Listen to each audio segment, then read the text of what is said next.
Aussitôt rentré de son congé annuel, le président de la République, son Excellence Mamadi Doumbouya, reprend les activités.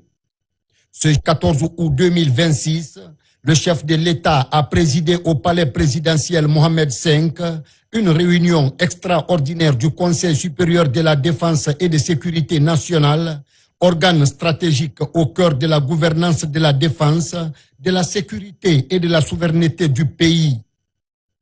Autour du président de la République, chef suprême des armées, étaient réunis plusieurs hautes personnalités civiles et militaires, notamment le premier ministre chef du gouvernement Amadou Ouriba, le ministre secrétaire général de la présidence de la République, le général Amara Kamara, le ministre directeur des cabinets de la présidence Giba Diakité, des membres du gouvernement, ainsi que des officiers généraux et des officiers supérieurs des corps militaires et paramilitaires.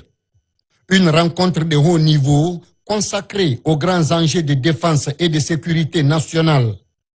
Dans sa prise de parole, le président Mamadi Doumbouya a salué, félicité et encouragé les forces de défense et de sécurité pour le travail accompli dans l'exercice de leur mission régalienne, notamment la défense de l'intégrité du territoire national, ainsi que la protection des populations et de leurs biens.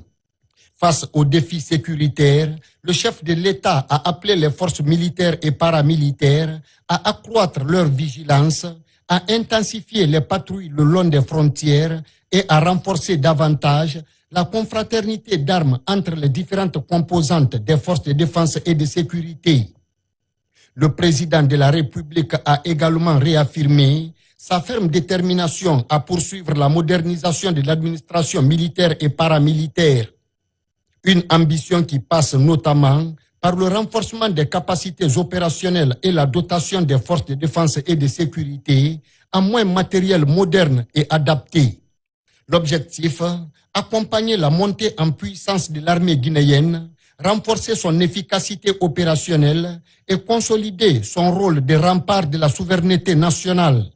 Autre temps fort de cette séance de travail, la prestation de serment d'officiers récemment promus à des grades supérieurs et nommés à des postes de responsabilité.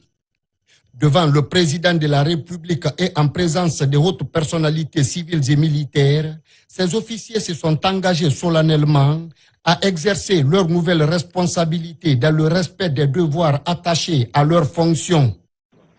Général de brigade, bienvenue Lamar. En service au haut commandement de la gendarmerie nationale, direction de la justice militaire. M'engage à respecter l'acte d'engagement sur l'honneur que je viens de signer. Je le jure. Mohamed Amin Kamara, chef d'état-major particulier du président de la République, m'engage à respecter l'acte d'engagement sur l'honneur que je viens de signer. Je le jure.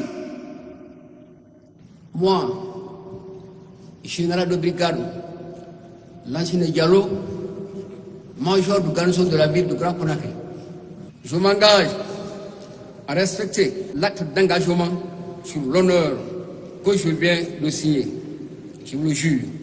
Moi, général de brigade Abdoulaye Ouri Diallo, directeur général de l'Agence du service civique d'action pour le développement, m'engage à respecter scrupuleusement l'acte d'engagement sur l'honneur que je viens de signer. Je le jure. Moi, colonel Théa Mamadou Kalissal, m'engage à respecter scrupuleusement l'acte d'engagement sur l'honneur que je viens de signer. Je le jure.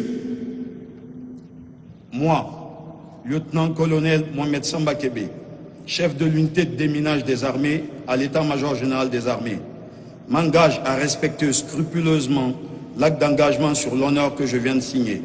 Je le jure. Moi, commandant Ibrahima Souri Kamara, directeur de l'école militaire interarmée, m'engage à respecter scrupuleusement l'acte d'engagement sur l'honneur que je viens de signer. Je le jure.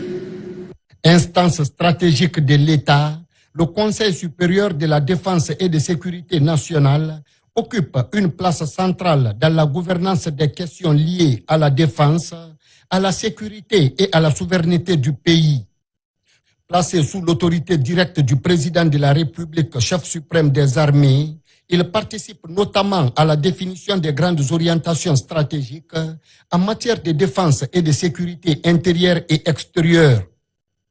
Il contribue également à la coordination de l'emploi des forces de défense et de sécurité en période de crise et de conflit, ainsi qu'à la protection de la souveraineté nationale et des ressources stratégiques du pays. Quelques heures seulement après son retour à Conakry, le président Mamadi Doumbouya replace ainsi les enjeux de défense et de sécurité au cœur de l'agenda présidentiel avec une priorité réaffirmée: la vigilance, la cohésion des forces et la préservation de la souveraineté nationale.